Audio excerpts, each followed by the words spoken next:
கர்த்தருடைய பரிசுத்த நாமத்துக்கு மகிமை உண்டாவதாக. பார்வையற்றோருக்கு பார்வை கிடைத்ததான சாட்சியை சொல்ல நான் ஆயத்தமாக வந்திருக்கிறேன். கடந்த சில வருடங்களுக்கு முன்பாக நான் கிளாத் பிஸ்னஸ் பண்ணிட்டு இருந்தேன். அதாவது துணி வியாபாரம். வாகனத்தில் போயிட்டு கிராமமாக போயிட்டு வருவேன். அந்த சமயத்தில் காலையில் வியாபாரத்துக்கு போயிட்டு போகும்போது ஒரு டிஃபன் கடையில் ஒரு பார்வையற்ற மனிதன் இருந்தார். அவர் தண்ணி தேடி கொண்டிருந்தார். அதாவது டம்ளர் எடுத்துக்கொண்டு தண்ணி தேடி கொண்டிருந்தார். நான் கேட்டேன், என்ன பிரதர், பார்வை இல்லையா அப்படின்ட்டு. ஆமா சாமி, பார்வை இல்லை அப்படின்னு சொன்னார். சரி, இயேசு சாமி கோயிலுக்கு போங்க அப்படின்னு சொன்னேன். அவர் சொன்னார், இல்லை சாமி, கூட்டிட்டு போக யாரும் இல்லை அப்படின்னு சொன்னார். அதுக்கப்புறம் நான் வியாபாரத்துக்கு போகும்போது வரும்போதெல்லாம் அவரை பார்ப்பேன், சந்திப்பேன். ஒரே ட்ரெஸ் வந்து அழுக்கழுக்காக போட்டிருப்பார். ஒரு சால்வை போட்டிருப்பார். அதெல்லாம் ஒரே அழுக்காக இருக்கும், ஒரே ஸ்மெல்லாக இருக்கும். ஆனால் இருந்தாலும் அதெல்லாம் பொருட்படுத்தாமல் அவரை சந்திப்பேன், அவரோட பேசி கொண்டிருப்பேன். நான் அதுக்கப்புறம் அவரை சர்ச்சுக்கு நான் ஒரு நாள் வரும்படியாக அவர்கிட்ட கேட்டேன். சரி வரேன்னு சொன்னார். அடிக்கடி சந்திப்போம், பேசுவோம். அவர் வேப்பனப்பில் போயிட்டு அங்கே வந்து கண் பார்வை முகாம் நடந்து கொண்டு இருந்தது. அவர் அதுக்கு போயிட்டு வந்திருக்கிறாரு. அது அந்த சீட்டெல்லாம் ஸ்லிப்பெல்லாம் கொண்டு வந்து கொடுத்தாரு என்கிட்ட.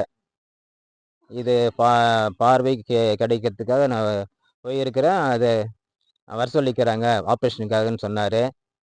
அவர் ஏற்கனவே கோயம்புத்தூர்லாம் போயிட்டு பார்த்துட்டு வந்திருக்காரு. அவங்க ஃபேமிலி, அவங்க ஒய்ஃபெல்லாம் கூட்டிகிட்டு போயிட்டு முடியாதுன்னு சொல்லி வந்திருக்காங்க.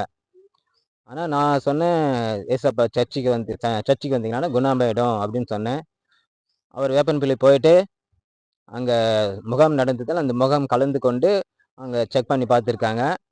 அந்த பார்த்த உடனே சரி சியோன் மருத்துவமனைக்கு வர சொல்லியிருக்காங்க. போயிருந்தேன், அவரை கூட்டிகிட்டு போயிருந்தேன். முதல்ல கண் பார்வையற்று இருந்தார். நான் அடிக்கடி சந்தித்து பேசுவேன், சபைக்கு வாங்கன்னு சொல்லுவேன், சபைக்கு வருகிறேன் என்று சொல்வார். அவர் வைப்பும் கூட்டிகிட்டு போய்க்கிறாங்க. இவருக்கு கண் பார்வை கிடைக்காதுன்னு சொல்லிட்டு எல்லாம் விட்டுட்டாங்க. அவர் அங்கங்கே சுற்றிட்டு இருப்பார். வீட்டுக்கு வீட்டில் சேர்த்த மாட்டாங்க.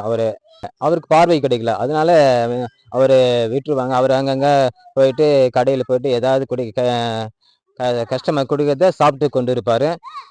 வேப்பன்பள்ளிக்கு போயிட்டு கண் பார்வையிட்ட அங்கே முகாம் நடக்கும்போது அந்த முகாம் கலந்து கொண்டு அந்த சீலுப்பெல்லாம் கொண்டு வந்து கொடுத்தாரு.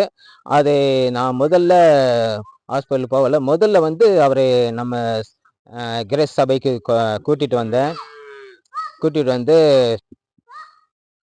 சபையில் ஆராதனை நடக்கும்போது அப்போ ஐயா கூட எங்கள் பாஸ்டர் மார்க் டானியல் பாஸ்டர் அவர் பேர், அவரை ஜெபம் பண்ணினார்.